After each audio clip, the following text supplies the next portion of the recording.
चक्षुरुन्मिलितं येन तस्मै श्रीगुरुवे नमः।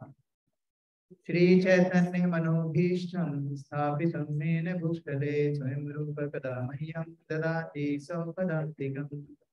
वन्देऽहं श्रीगुरु श्रीयुतपदकमलं श्रीगुरुं वैष्णवांश्च श्रीरूपं साग्रजातं सहगं रघुनाथान्वितां तं सजीवं साद्वैतं सावधूतं परिजनसहितं Shrikrishna चैतन्यदेवं श्रीराधं कृष्णपादां सहगं Lalita श्रीविशाखान्वितांश्च।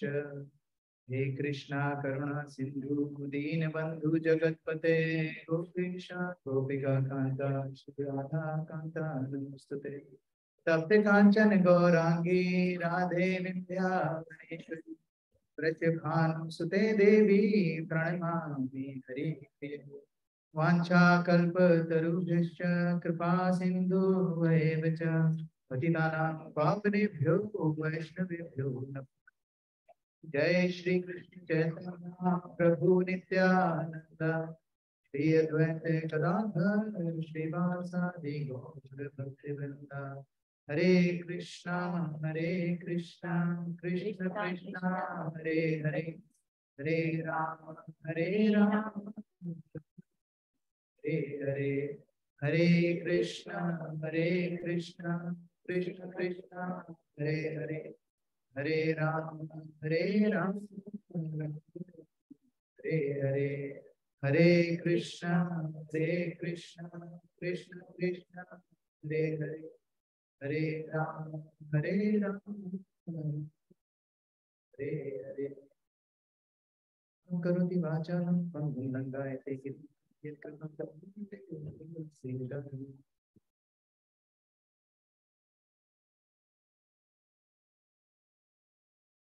Hare Krishna. Hare Krishna.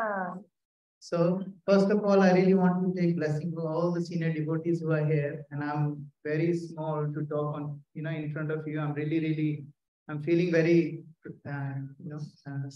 stressed out right now because I think, Mataji is here, everyone is here, and I don't know what I'm going to talk that will help them.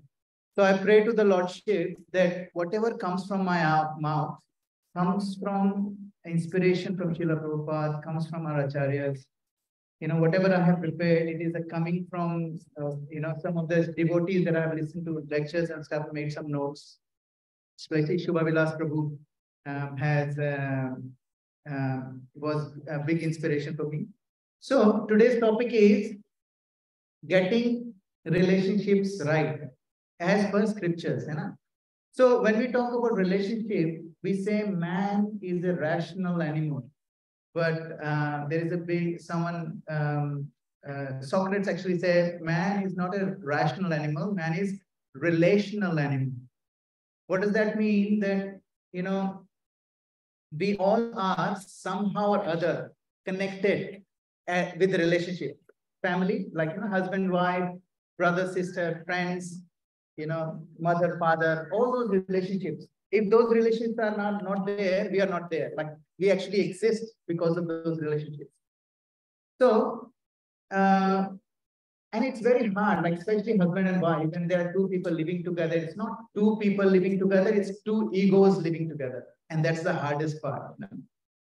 And someone actually said, relationship do not die a natural death. Relationship do not die a natural death. They are actually killed mercilessly by ego. Any relationship we see, they get destroyed only because of murdered by ego. No? So today we will see how we can make all our relationships, including husband and wife, a bit better. So now I'm sitting here, don't think that I know everything, because when I told my wife that I'm going to give a class on relationship, she looked at me and she laughed. She goes, ha ha ha. And I said, no, I'm doing this class so that I can learn something so that I can be a better husband. She goes, oh, that makes sense. Yeah, you can do it. So I'm not a subject matter expert on this, but I'm going to talk only what I have heard from senior devotees and acharyas. And we will talk about a lot of different stories from general life as well as Shastras to talk about it. So the disclaimer is, we will do a question answer session at the end, but I cannot guarantee that I can give you those answers, If you find those answers in the lecture, all the best. That's it. All right, let's get into it.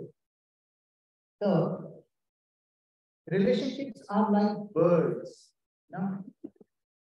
Relationships are like birds. If you squeeze them too tight, they can die. There are birds, they're little birds, if you squeeze them too tight, they die. And if you let them go, they fly. So relationship, it is very, very important for us to make sure that we give them enough love for them to stay, and affection for them to stay, and hold them very nicely in your hand. Don't let them go, because if you let them go completely, they will fly away. What does that mean is, sometimes we become really bossy with our husband, and sometimes with our wives. Do this, don't do this, you can't do this, I don't like this. So if we give them too much, we hold them too tight, they will break down emotionally. But if you let them go as well, I don't care what you do. If you tell your wife or a husband, I don't care what you do, what will happen? They will fly away. So it is very, very important for us to understand this, that always pointing out what is not good in them is not going to help them. You have to give them constructive feedback, and you give them a lot of love and affection. So anybody knows who this person is?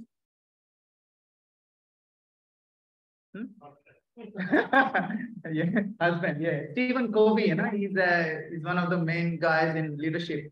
He wrote a book called 7 Principles of Highly Effective Leaders of People. So he's Stephen Covey. He actually gives us 4 aims of human. And by the way, these 4 aims comes from our scriptures anyway, from Ravan. The first one is live.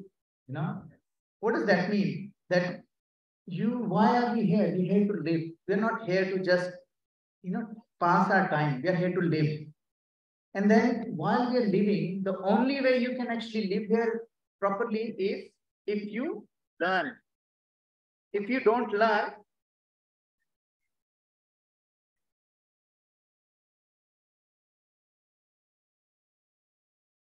so if you don't learn, you won't be able to live properly. And problem is, if we learn too much, what happens? We stop loving, because we have too much of knowledge. So if I think I'm better than my wife, instead of loving her, all I will be looking for is any mistakes in her. So what we need to do, the third aim of human life is to actually love. And love means whether or not there is no hidden agenda. I don't want anything in return, that kind of a love. Obviously, it's very hard for us to get there, but that's what Stephen Covey says, and it's coming from our scriptures anyway. However, one of the most important aspect after that is leave a legacy. What does that mean? So for example, my son, he's 5.5 years old. My son is 5.5 years old, Narayan. And if I go home every day and if I don't express my love to my wife, if I don't tell her I love you, I don't show any affection, what kind of a husband he's going to grow up to be? I pray that he becomes brahmachari, but that's just a fallacy nowadays. So what I want is, I want him to become a really loving husband. But if he doesn't see me doing that, do you think he will do it? Because kids have bigger eyes and smaller ears. We can tell them that you don't do this, don't do that. They look at you, Papa, I've never seen you doing it. What's going on? So leave a legacy. The kids will only do what they see you doing, not what you tell them about you. No. So imagine a husband comes home from work and he's tired, but he forgets that the wife has been doing all day housework and she is tired as well. So what he does, he comes home, I'm really tired, put the bag somewhere, put shoes somewhere, lie down on the couch and put a remote on and TV on. And expects his wife to bring a glass of water. By the way, it never happened to me. I'm just saying it, this is just a dream for me. But imagine a wife is bringing glass of water and he's drinking and he's saying, oh, what were you doing all day? You haven't been doing anything. I've been working all day. Forgetting that the wife is actually working all day, keeping the house clean, making sure the kids have food to eat, cooking and everything. If a husband does this, what do you think our son is if I do this, what do you think my son is gonna do? Exactly the same. He thinks what is the purpose of a male is just to earn and nothing else. And treat anyone that I want but the way I want. So if we really need to leave a legacy, we have to contribute in the house. If I'm coming home from the office, I'm tired, my wife is tired as well because she has been working in the house. I have to contribute equally. We think that our house, looking after my house is my wife's responsibility, not mine. Somebody just told me, Hitanshu Prabhu, not here. Hitanshu Prabhu just told me, relationship is actual partnership, not 50-50, 100-100. Both the parties had to bring 100%. That's not, yeah, I'll bring 50%, you bring 50%, and it's 100. No. We both have to bring 100%. So we have to leave a legacy. So the first secret we will talk about today is goal versus goal. There was a conference. I'll take your questions after. There was a conference, peace conference, and they were talking about, they all had topics to talk about. And then what happened is at the end, when they were doing a planning of pre-peace talk, it's a peace talk. And then it comes to time slots, they started fighting with each other. I'm going to take this spot, I'm going to take this slot. Everybody was fighting. And it's a pre-peace conference. You know, they were planning for a peace conference, they were fighting. And there was one guy sitting right in the corner. And then this other guy saw this guy thinking that, oh, he's sitting in the corner. So what he does is stands up and say, hey, I know I have a slot already, but I'm ready to give this slot to this guy because I think he has a better point than me. What does that mean? This guy has shown everyone what is the bigger purpose, is what is the goal, what is his conference, and role is what I'm going to do. So he's saying my goal is only as important as I make the goal important. That's it. So many times we want to go ahead in relationship, and we actually get ahead instead of getting ahead in relationship. हम लोग क्या चाहते हैं कि we want us to progress, but we don't want relationship to progress. We think that if I progress, relationship will progress. That's not true. Relationship is a different, thing. So there is a story in Ramayana. Sri Ramchandra ji was at the shore of the ocean, trying to send someone to Lanka, and they were asking who can do it. Every single big, massive monkeys, they were saying, I can jump to this 500 miles. Others were saying 900 miles, 1,000 miles. But nobody could jump to Sri Lanka. Everybody was sharing how great they are. There was one person, one monkey who was completely silent. Can you guess who that was? Hanumanji. He was completely silent. You know why he was silent? Not because he was humble. Why was he silent? Say it.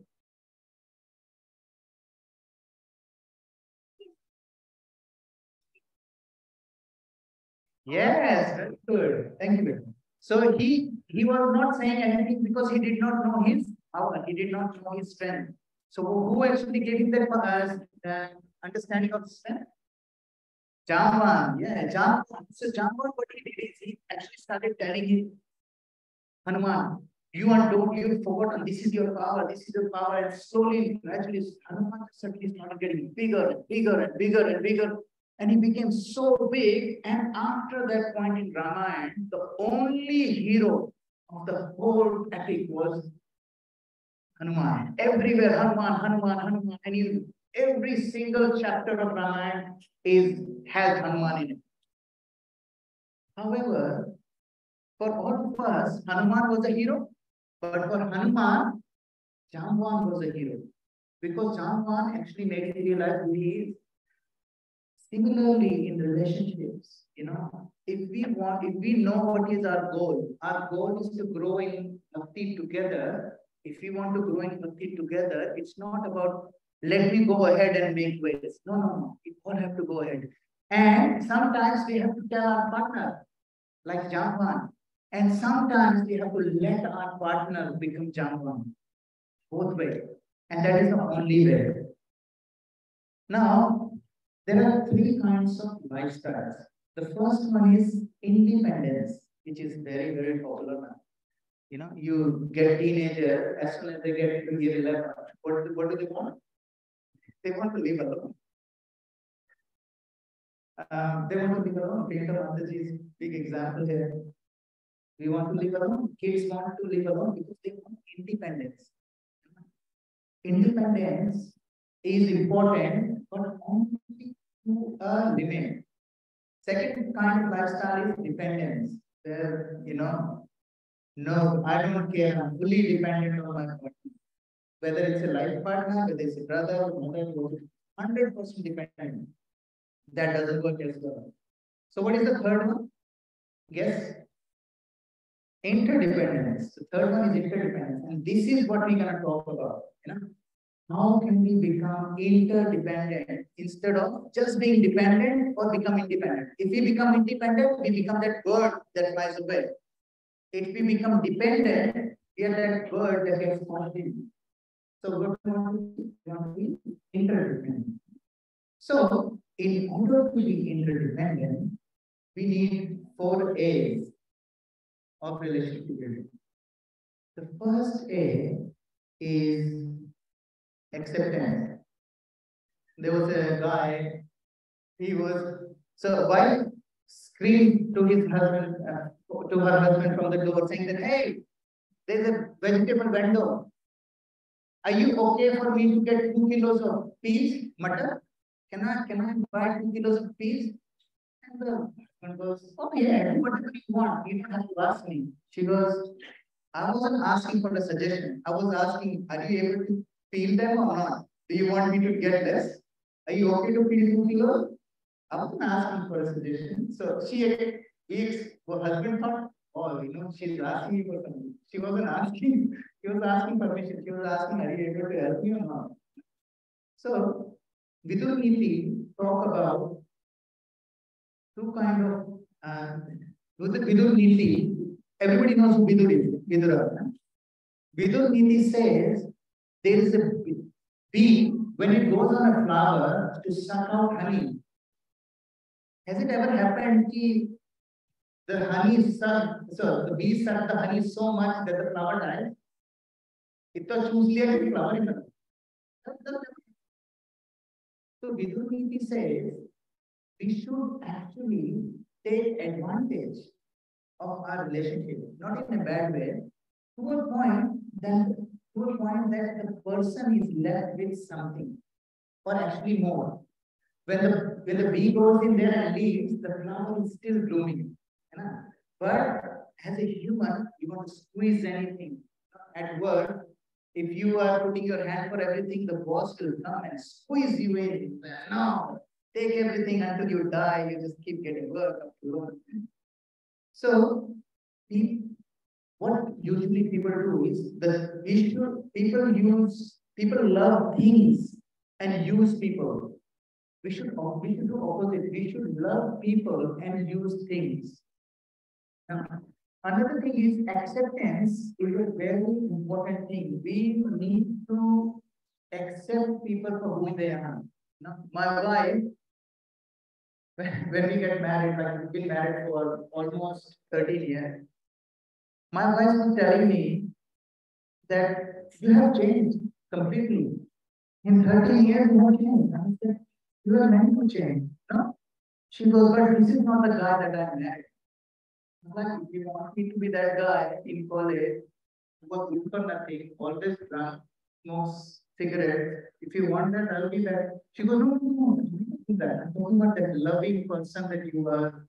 I said, you know, and then I was talking to her, I said, hey, you need to accept me for who I am. And guess what happened after? I couldn't talk anything for the next 1 hour or something because she was just telling me, why should I accept her for who she is? And I really realized that sometimes we forget It's not about me because I have accepted myself. So I want everybody to accept me as it is. However, when we love someone, we love their quality. If you think about it, if I love my wife, if you ask me why do you love your wife, I will say, oh, because she's very nice. She's a very soothing girl. Very soothing girl. Why do you say it in English? Very sorted. She's a sorted girl. Yeah? And if you ask, okay, tell me more, I'll say, oh, she's very nice. She treats me nicely. So all these things that I'm expressing, what it is? It's her quality. It's not her. That's her quality. So does that mean as soon as the qualities are not there, I should stop loving her because I don't love her? So the message here is we need to accept for who people are, and once we accept it, it becomes then you need to appreciate it. For example, I accepted whatever. I told my wife, hey, this is who I am, you take it or leave it. If she has accepted me, then she has to find ways to appreciate me. You know. So so Vidura says we should deal with relationship like garland maker deals with flowers. You know, a garland maker, when he puts the needle in the flower, it doesn't break the flower. It goes inside, it comes outside. So we should deal with relationship like a garland maker, not like a wood cutter, wood chopper person. What will do? He would not care if there are flowers everywhere, it doesn't matter. He'll chop off the whole tree, the flower gets destroyed, doesn't matter. So that's what we have to do. So there was a guy who told his wife, husband said to wife, I want to know how much you appreciate me. So tell me, what would you do if I'm lost? So wife goes, oh, if you are lost, then I'll put an ad in the newspaper. Goes, wow, that's good. So what would you write in that ad? She goes, whoever finds, keeps him. Yeah. So finders keepers. So sometimes we think that's appreciation. Appreciation is, it is what it is. Right now, we all have 1, 2, 3, even half good quality. If you look for that, you will find it. And if you appreciate it, everything will get better. 90% of the employees in Australia, everywhere actually, I know Australian statistics, they actually say, if you ask them, why aren't you happy? They say, oh. And if you go to the boss and ask, about your employees, they go, oh, you know what? I do so many things for these people, but they never appreciate it. So both the places, the problem is what? Not enough appreciation. We appreciate people as if we are paying rent or something. As if you say, no, please appreciate me, it's like somebody's asking for a kidney or something. No, I can't appreciate it. So there was an actual case that Shubha Vilas Prabhu was sharing that what he does is when he does a program like this, whoever's birthday is it, he asks one of his very close person to come and say some nice words. So he asked one of his boys to say something nice about his mother. And he was standing there, he goes, huh? After 2 minutes, he goes, no, I can't say anything. I mean, he has not even one thing about his mother. Nice to say about his mother. Is that shocking? We can laugh about it, but if you think about it, do we know what our partners or people in our life, do we know what qualities they have? If someone gives us a mic and say, hey, talk about your wife, talk about your husband, how many things can you say? Think about it in your head. And if you can say anything less than 3, that means we need to really think deep, find out you're really missing something. However, flattery is not good. Flattery boosts the ego. And appreciation nourishes and encourages. It actually nourishes. And sometimes people just need to be heard. You don't even have to appreciate them. When someone comes, your wife is coming and talking to your husband is coming and say, this happened at work. Sometimes we don't give attention. Okay, still on the left. Okay, I'm listening. And what happens is, we are listening, but we're not hearing anything. Sometimes people just need to hear us. And for them, that is appreciation. You know? So the next is, after appreciation comes acknowledgement. Once you appreciate it, you acknowledge it. Then you need to hear them, acknowledge it. Yes, I accept your presence. If in a relationship, any relationship, husband, wife, brother, sister, mother, son, mother, daughter, sas, bahu, whatever, any relationship, if these three things are missing, what happens? Alienation. They will feel, I'm good for nothing. Now, next thing we talk about is, now, in order for me to appreciate my husband, wife, partner, brother, sister, boss, employee, they need to have talent. But there's an amazing thing says, beyond a certain level, talent is one of the most useless virtues. Now, if I have a talent, so for example, I'm sitting with Sunita Mataji, she has a talent of singing and that enthusiasm. I mean, just singing, I'm talking skill, singing talent. If I sit next to her, would I get talent? Her talent is not useful for me right now because her talent is useful for her, his talent is useful for everyone else. But if I want to sit here, however, because she has another quality called attitude, attitude is very positive. I'm sitting with her, I can get that attitude. But I can't get that skill. Just by sitting next to her, I can't start doing amazing kirtan. I mean, I can try, but I don't know how people will stay. So the talent, so Australian Army, what they do is, there is an interview that happens, the pre-examination, they ask you how many times academically you have failed.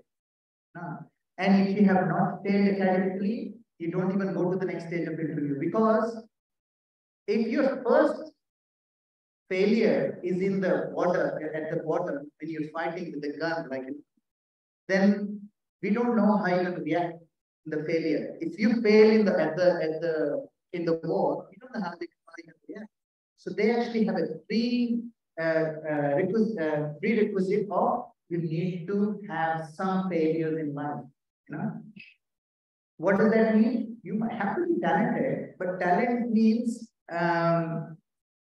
when you have a lot of talents, a lot of people, when they have a lot of talent, they become really egoistic, very, have massive ego. They start thinking of everyone else as lower, especially with us. Like I'm talking about myself, and I'll be very honest with you.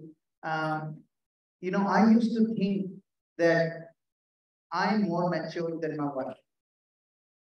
And then I got married to her, and I realized I'm not. And I'm still not as mature as my wife. And, I used to think like that. I would never said anything. And until I met Nishant Prabhu's mother, and she goes, your wife is more mature than you. Oh, So because if we think that my wife is not as good as me, I will always look at her as a dependent on me. But she is much more mature in a much more different ways than I can ever be.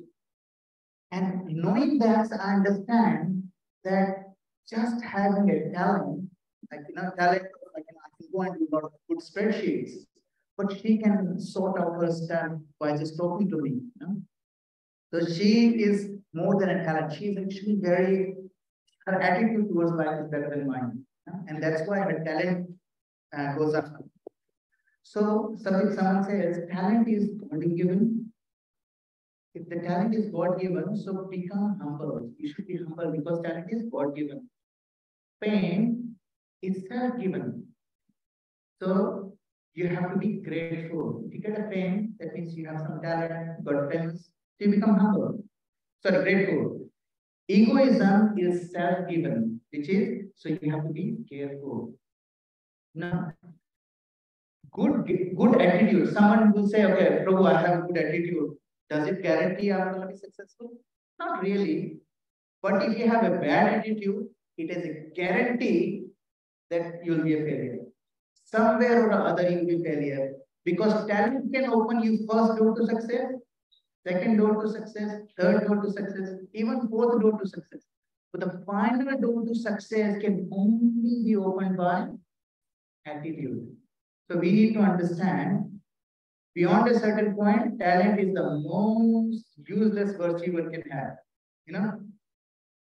So some of these people, like, there are some, for example, doctor, like, some people are very, very talented.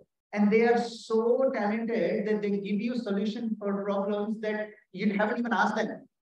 Imagine you go into the doctor's office to get checkup. As soon as you enter, he said, okay, you got flu, here's the prescription. Like, come on, man, check me first. Look at my, hear my heartbeat, check me first. So you're gonna think that he's rubbish. Like, no, we won't accept him. So one day what happened, this guy went to a hotel and he goes to one of the guys who was mopping the floor.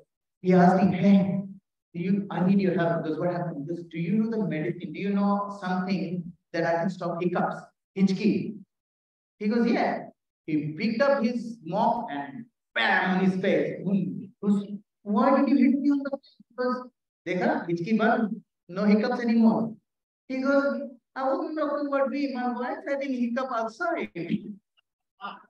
So sometimes we even don't even listen to what people are talking about. We have solution. We have solution for problems that don't even exist. There are people, they have solution for all problems, but there are more people who have problems for all the solutions. They have problems, they find problems for all the solutions. So I was telling my wife laughed at me and I said, I'm doing a seminar on relationship. Wow, what do you think who you are? So another thing is, when you have talent, another thing that happens is you try hogging the fame, the highlight, you want to hog, so you become envious, jealous. That is actually one of the most detrimental things to our elevation. So how can we develop good attitude? How can we develop attitude? Because talented people want to have last say. I want to be the last person on the podium. So if you want to have a really awesome attitude, you learn to listen. Just listening. There are some friends, they come to you and they start talking to you and telling you, this happened, this happened, this happened, this happened. And if you really carefully hear them, they feel so satisfied. They can give a lot of negative energy. By the time they spoke everything, they're very So sometimes, if we just learn to listen to our partners, our sas, bahu, brother, sister, whatever relationship you are in, if you just listen to them, you will develop a good attitude. Because the first step for the good attitude, to develop a good attitude, is learn to listen. And then second one is listen to understand. Now we're going to talk about few types of listening. There are 5 types of listening. One is spaced out listening. You're sitting like this. You're here, but your mind is in Timbuktu, somewhere else, wherever, like whatever floats your boat. So that's called spaced out listening. I don't know how many of you are spaced out right now, because a lot of people here, I can't tell because everybody's looking at me, so I don't know who's spaced out. I can tell because if they're not laughing at my joke, maybe they're spaced out. Could be that. So, and there's a technique. I said, whenever I do this, what does that mean? Clap, yeah. I have some people sitting there. Whenever I do this, they clap. Anyway, so what happened is, the second one is called pretend listening. You come home, as soon as I go home, my son goes, Papa, this happened at school, Papa, this happened at school, this happened at school. Yeah. I have no interest in listening at all. I'm so tired. Yeah. And I'm trying to eat my lunch or dinner, whatever. And he's like, Papa, this, no, yeah. I have no idea what he's talking. So that's called pretend listening. And the third one is, which is husbands are the most culprit of this. It is called selective listening. We want to hear only what we want to hear. What happened is, and we want to see what we want to see. There was this guy, he got a glass of water and a glass of alcohol. And this guy used to drink a lot of alcohol. So his father actually wanted to show him a lesson. Say, hey, alcohol is not good for you. So here, a glass of water, glass of alcohol, put a worm in the alcohol, put a worm in the glass.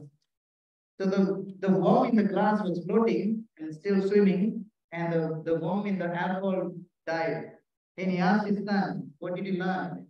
He goes, if I drink alcohol, I have no stomach bugs. So that's what people get. They forget, they actually see what they really want to see. They don't see what really has to be. They will only see what they really want to see. That's called selective listening. So my wife told me to buy 5 things. 4 things were for me and one for her. I forgot her. That's called selective listening because whatever you feel like whatever you're interested in, you gather that more. So there is a story, and there is another story for selective listening. There was this guy who used to go to mosque, and was a very good, used 5 times doing namaz and all sort of things. And he goes to mosque, and one day stopped coming. So the Maulvi thought, I'm not find out what happened. He goes to his house. He goes, hey, stop coming to that mosque. What happened? He goes, oh, you don't know. Quran says we should not go to mosque. What kind of Quran are you reading?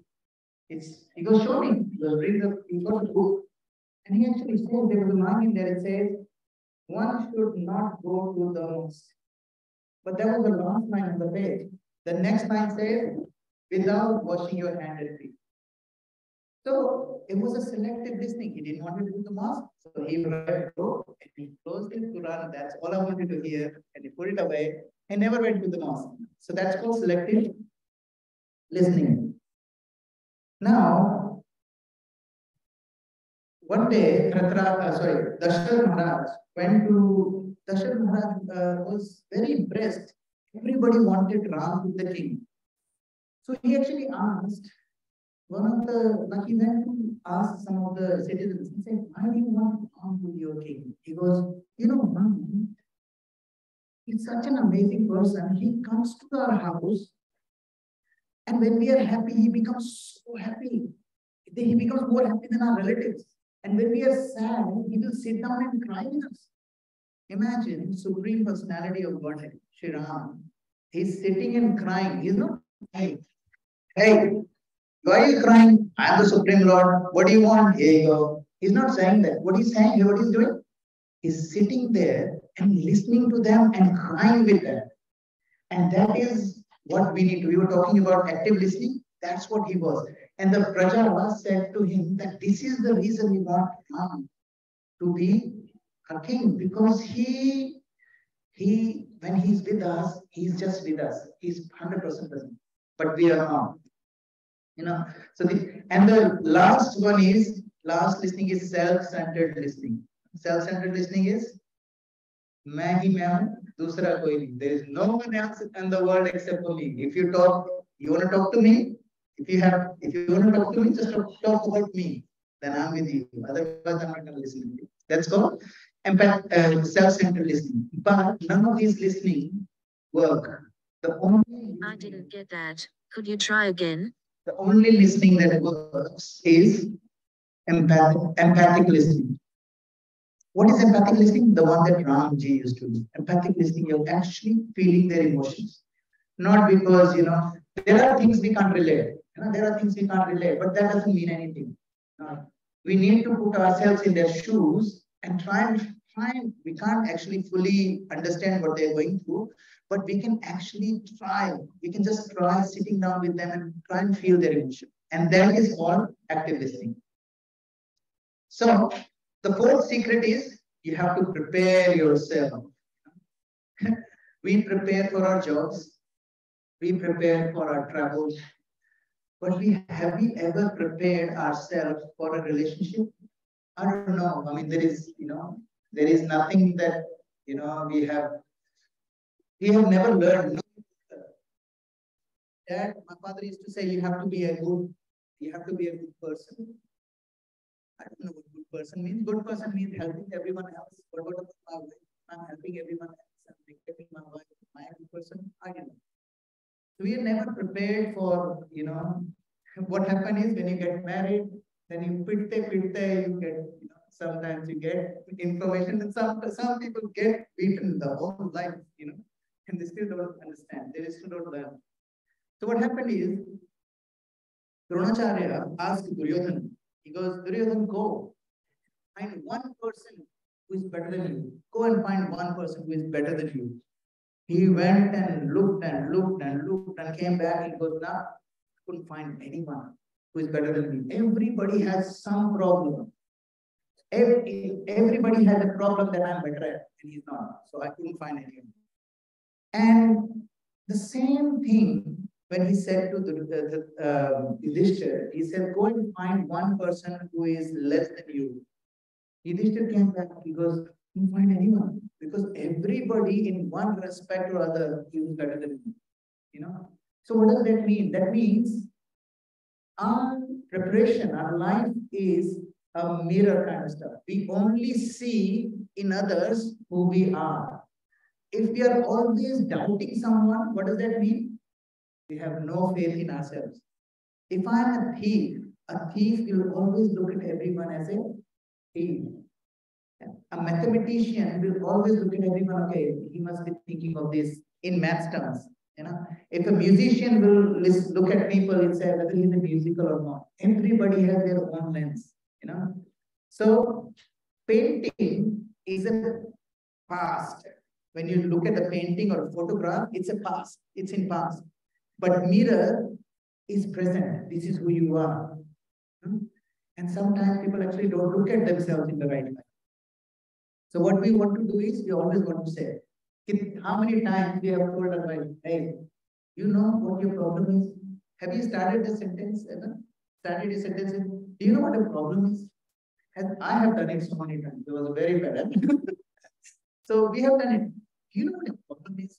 We're so interested in someone else's problem. We're so interested in someone else's weaknesses. We don't know what our weaknesses is. And that is the one that we need to work on. Now, so we get inspired. So if I want to bulk up, have a good stout body and six-pack, what do I need to do? I need to go to a gym and see people with six-pack. I look at the photos with six-pack. And what do I do is I look at that and I get inspired by it. I get inspired and then I go ahead and do something about it. So similarly, if you want to prepare yourself in a relationship, you need to look at someone who is really good in relationship. So who do you know? Do you know anyone who is amazing at their relationship with their partners or wives, husband, mothers? Do you know anyone? Parents? Yeah, good. Anyone else? Krishna, yes. I mean, we look at our scriptures. Sri Ramchandra, like he was good in all the relationships, So what happens is, if you really want to prepare yourself, you have to understand this next principle that we're going to talk about, which is called lens principle. It says, who you are determines what you see in others. So did you see this pawn? He is looking at the mirror, and what can he see? What is that? King. So if this pawn thinks that he is king, is he king? Big question. Is he king? It can be king, yes. Who you are determines what you see in others.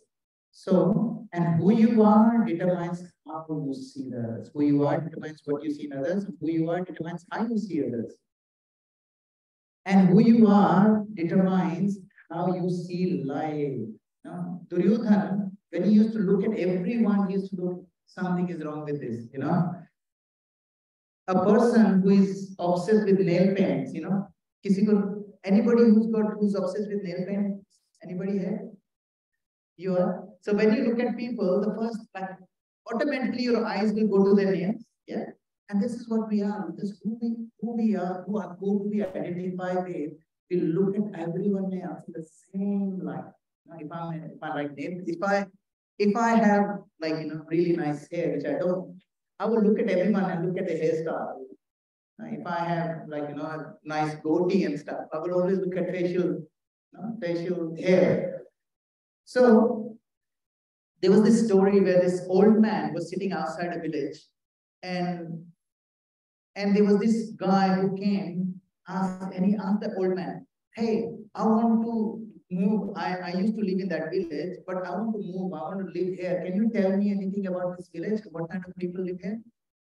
And the old man goes, okay, where you came from? What kind of people were there? Because they were filthy, they were ugly, they were really dirty, bad mouthing everyone. Everyone is so horrible people. So this old man goes, same. This village is exactly the same. He goes, okay, and he leaves.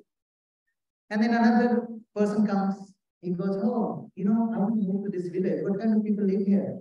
The old man goes, what kind of people live where you came from? He goes, oh, they were so friendly. They were so amazing. But because we have to move that place, because the river dried out, everyone else is moving somewhere. So I have to leave. So the old man says, no, this place is the same. Everyone is so nice. And he goes, okay, I'll come and live here. And this other guy was sitting on the next to him. He goes, why are you saying two different information to two different people? Because of lens principle. Who you are, you will find in others. Have you heard of people who are always cribbing about their manager? Always. You know why? Why they are cribbing about? Because when they become the manager, they will be exactly the same. Not exactly, but nearly the same. So one day, and this is who we are. So this guy, this boy, his grandfather was sleeping. So what he did is he actually took a very stinky cheese, small little amount of cheese, and he was sleeping. He put it on his moustache. So the grandpa woke up a bit later and goes, something smells really bad. This bedroom smells bad. So he went outside. He goes, oh my goodness, this whole house smells really bad. He stepped outside. He goes, the whole world smells bad. What's the problem? What happened to the world? Nothing happened to the world. Your mustache is stinking. And that's what we are feeling. When we are looking for all the problems in our partners, wives and husbands, this is what we're doing because we have the mustache with the stinky cheese. So when you are looking at problems in other people, think of the cheese is where? On your mustache. And for women, if you can't think of mustache, just under your nose, on a lipstick maybe. Now, there are two ways to see it. So if we have looked at lens principle, there are two ways to look at this. Who we see small bad, but magnify bad. We look at people, wife, there are a lot of good qualities in our wife. One thing she does wrong, you magnify it. Someone tells your wife is such a devi, because what devi doesn't even know how to cook. What kind of devi? I mean, what we do is instantly, what we're looking for, if we're looking for one bad thing, we will magnify it. And the second thing is, who see good and bad and magnifying bad. Actually, there are not two ways, there are four ways. And the third one is, when you see good and bad and emphasize both. And the fourth one is, when you see good and bad and emphasize the good. So we all have problems. All we have to do is magnify what they are. That's why we spoke about appreciation. We have to appreciate because we want to magnify them. Now, there are two kinds of mindset. When we look at people's problems, there are two kinds of mindset. One is a fly mindset. If there is a big, massive garden, beautiful roses, amazing flowers, but there's a dirt on the corner of that garden. Makhi, which is a fly, will go all the way to the dirty place and sit there. And what does the honeybee does? Honeybee, it's a dirty place. It's a big garbage bin. But there is one flower in that garbage bin. The honeybee will go and sit on the flower and set the nectar. So what do we learn from this? It's we need to be like who? Fly or honeybee? We need to be like honeybee because fly is the person who is looking at bad qualities in everyone. The smelly cheese guy. The honeybee is someone who is always looking for how many bad qualities they have. They find one good quality and they say, you know what? Gem of the person. Amazing person. He has these problems, but overall the person is a gem. Why? Because there's one good quality. And the fifth secret is you got to mind your mind. You know, the problem that we face in our relationship is our own mind. So there was this boy, he wanted some days off in the school. Guys, you boys should not do this in school. Yeah? This guy wanted some days off at school. You know what he does? He gets 3 sheeps. He numbers them. He puts the number on each sheep. First sheep, he put a number 1, both sides. Second sheep, he put number 2 on both sides. And the third sheep, he put number 4 on both sides. And he leaves the sheep in the school. And the next morning, there was a sheep litter everywhere. So all of these teachers, they say, oh my goodness, we have sheep in here. Just get the kids to be in the class. Let's get the sheep out. So they caught all these 3 sheep. So first sheep had the number 1, second had 2, third one had 4. And they said, oh my goodness, it must be 3, third number sheep. Find that sheep. They keep finding and they couldn't find it, but no, we have to send all the kids to home because there's a sheep roaming around and they keep looking for the number 3 sheep, you know, and we're all laughing at this, but this is what we are doing. In our life, whatever we have, like we have such a beautiful home, beautiful job, beautiful wives, husbands, kids, mom, dad, but we're looking for what? That number 3 sheep. Still looking for that third sheep. And that is why we cannot have it in good relationship. No? We are always complaining because we're looking for that third sheep. So we spoke about how to be happy. Let's see how to be unhappy. This is a short disaster.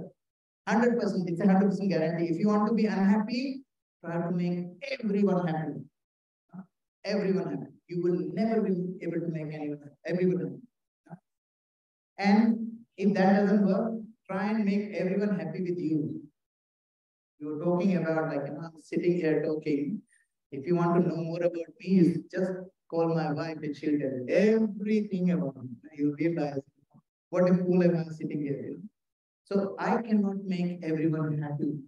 If we know that, we will be more humble and we will be able to make more efforts to make people happy. But we cannot make everyone happy. And the only way we can be happy is through when we contribute. You know, perfume bottle. You know, the most beautiful bottle in the world is perfume bottles. But can you drink it? You can't, because, you know, you can't drink it because it doesn't matter how beautiful it is, you can't drink it. Now, similarly with us, we cannot make everyone happy no matter what we do. The 6th secret, I'm going to spend a little bit of time on this. And I think I spoke to some of my Bhakti Raksha members on this as well. There's a very beautiful pastime from Sita and Lakshman. What happened is, when Lakshman, when Ram and Sita, they were in the 13th year of exile, there was Marich. You know who Marich is? Marich, the demon who became a golden deer. He came and Sita wanted to have that deer. So Sita wanted to have that deer and she asked Ram to get him. Ram said, okay, I'll get him. But before he left, what did he say to Lakshman? Do not leave Sita alone because I'm going to go get this deer. He left. And by the way, Lakshman is a person who has not slept for 13 years, not even for a second, because he took a vow that when I go to serve Ram, I will not sleep at all. During the day, he will serve them. During the night, he will do guard duty. He hasn't slept for 13 years. He left his newly married wife at home and he's walking barefoot in the jungle. You know? For 13 years, he did that. And now Ram is saying, protect Sita, I'm going to go get the deer. And suddenly they hear Ram's voice. Marichi is dead. Marichi said, hey Lakshman, hey Sita, please help me. Marich actually screamed in the voice of Ram. What happened is, because Sita is a boy, she got really scared. She was, hey, go and help Ram. And Lakshman was cool because now nothing can happen to Ram. He's supreme Lord. Nothing. But Sita, she was so concerned. She just wanted him to, just in case, you know, it doesn't matter how confident she is. She just in case, go and check. He goes, I can't go and check because my brother said, I can't leave you alone. He got so angry because he was concerned about him. What did he say? He said, I know why you're going. You're not going because you want to enjoy me. You're just waiting for this point that something happens to your brother. That's why you came to the jungle with me, with us, because you wanted something to happen to your brother so that you can enjoy me. And imagine Lakshmana, who has not slept for 13 years and doing seva for them. Someone like us say, you know what? You do whatever you want. I'm going to my kingdom.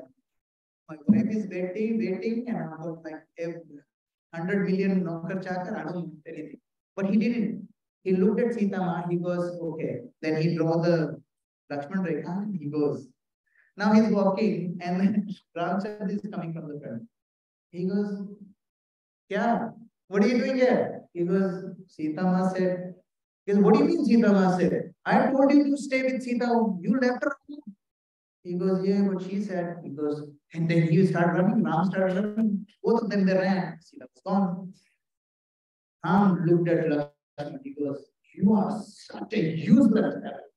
Imagine, one person is actually questioning his character, and one person is questioning his capability. And both these people are the people that he left for 13 years. He hasn't slept for a second, but he doesn't say anything. He goes, okay. And Ram keeps saying that. And obviously then they go and start with Sita. Now in the whole past time, if you look at it, what happened? What made Lakshman did not freak out and swear at them and throw everything on their face and ran away? Why did he do that? That is the relationship sixth secret. It's called choose to respond. He put a pause. So Acharyas explain this. They say Lakshman thought in his head that this Sita Ma, I have not even seen her, how she looks. I have never looked at her face. I only look at her, feet. And she's saying all this thing to me. What he remembered was, he knew that Sita is upset, right? And whatever she's saying, she doesn't mean it because she has deposited all this love in me. For 25 years, she gave me love like a mother. And this is the first time she is doing a withdrawal. And that made him stop. He said, no, she's stressed out. And even if she's cursing me, it's okay. She has given me so much. And when Ram says that the same thing, he goes, Ram, the same thing. For 40 years, he gave me love like a father. Now he's taking one withdrawal. It's okay. Now, how do we deal with this in a relationship? For love at first sight and divorce at first fight. Why that happened? Because they don't have the pause. So Shubham Vilas Prabhu was explaining this, and someone said, Prabhu, when this happens, we don't even know where to find remote to pause. We don't know what to do because it's empty. Then he says, all you have to do is remember why this person is behaving in this way. That one act does not define this whole person. Look at the little deposit that they have made. And that's why it is important for us to do deposits of love for our loved beings. For example, a wife. When things are going good, fill her love tank so much, give her so much of love that even if you make a mistake, she can say, okay, you know what, one withdrawal is okay. How many of you have seen Munna Bhai MBBS movie? Raise your hands. Yeah, I'm counting, looking at you. What movies, huh? Yeah. So Munna Bhai MBBS, sorry, whoever hasn't seen it, there is a scene in Munna Bhai MBBS where this sweeper is sweeping the floor and everybody is walking and he has to sweep it again. Everyone's walking. He's so miserable. He's always miserable. And everyone thinks like, oh, he's always miserable. Nobody listens to him. And he was like really angrily wiping, and then Sanjay Dutt, he goes to the sweeper and he gives him a hug. What does he call it? Jadoo ki chappi. He gives him a hug and says, you know what? I'm so grateful for the work that you do because of you. We can live in this clean hospital. Thank you very much. And the guy becomes so happy that when Sanjay Dutt is walking back, he goes onto the wet floor again. When he gets, because he used to get angry, everyone's going on the wet floor. Then Sanjay Dutt turns around and says, then what does he say? He goes, koi nahi, chalta hai. It's okay, saaf ho jayega. What does that mean? Because his love tank was full, he's okay to neglect the small little things. And that's what we forget in relationship when everything is going good. Fill each other's love tank so much that when your mind is not working and you're saying stupid things, that person's love tank is so full, they'll say, okay, that's okay. Like the sweepers. Chalta hai, saaf ho jayega. And that is the sixth secret of choosing to respond. And then I think this is, and the seventh secret is add positivity to get positivity. Now, this is the last concept we'll learn, and then we'll close down. If you accept something, it becomes tolerance. If you don't accept something, what does it become? Any guesses? If you accept something, it is tolerance. If you don't accept, if someone is doing something to you, you don't accept it, what happens? You get angry. No? If you accept uncertainty, you don't know what's going to happen. You accept it, it becomes adventure. If you don't accept, what happens? Fear. Like bungee jumping. If you accept that someone is going to, rope on my tie, rope on my leg, I'm going to jump like 50 feet, it's an adventure. If someone actually says, I'm going to put the rope in and jump, you become so scared. As soon as you accept something uncertain, it becomes adventure. Non-acceptance becomes fear, and accept what others have, you get inspired. Someone has a Mercedes, I want a Mercedes, you get inspired. And if you don't accept what I have, it becomes jealousy. I don't have a Mercedes, I'm going to punch it. Acceptance, if someone is hurting you, if you accept that hurt, you're forgiving them. And if you don't, it becomes hatred. Got 5 minutes. So what I'll do is I'll quickly talk about Akshaya Tritiya. Today is Akshaya Tritiya. So Akshaya Tritiya is actually regarded as one of the most auspicious days. And there are many things that happened in Akshaya Tritiya.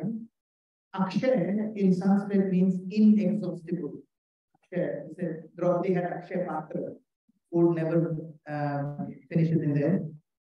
So this festival has a lot of things that happen in this day.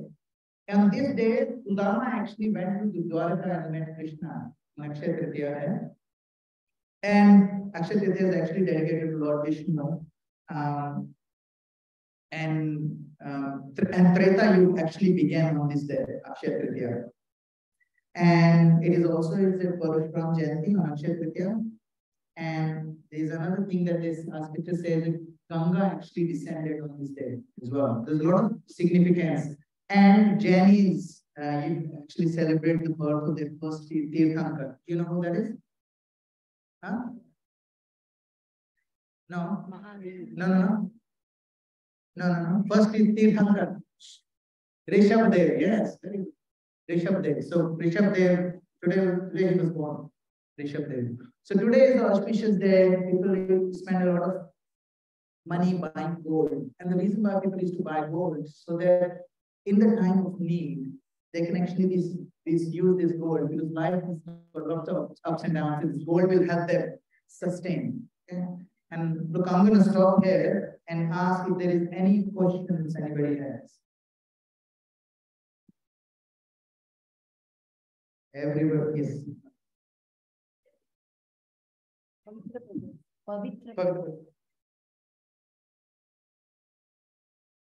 What about four kinds of responses? Are there people who just look at the good and don't look at the bad?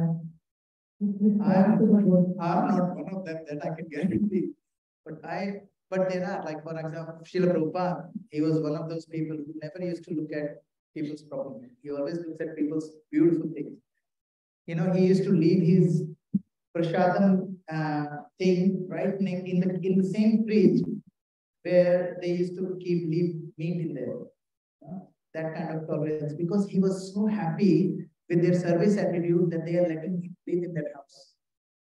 So that is the only, Uttam Adhikari, Acharyas are spiritual masters. They only look at good. Otherwise, what do you think our qualification is to become a disciple of Sadhu Maharaj? Nothing. I mean, I definitely think I don't have any. I mean, I know there are a lot of senior devotees here. They have definitely have, but I definitely don't. I think only, maybe some senior devotees they are there. They always look, and that's why we are surrounding, because all of these people, they look at good in us. They know that there is so much bad in us. They look at us. They still give us love. They still give us a hug. We are surviving. Does it make sense? Anyone else? Yes, bro. Thank you. It's not more than one for the question, but it's just a reflection. All the points that you were mentioning somehow was reminding me of Amarendra Prabhu's hand of God. Oh, yeah. Just seeing the hand of God and managing the reversals for happiness in life. So, thank you, bro. No, thank you. Thank you. The points were really amazing. Thank you. Thank you. Shubha Vilas Prabhu's points. Thank you. Hey, bro, piche, over there.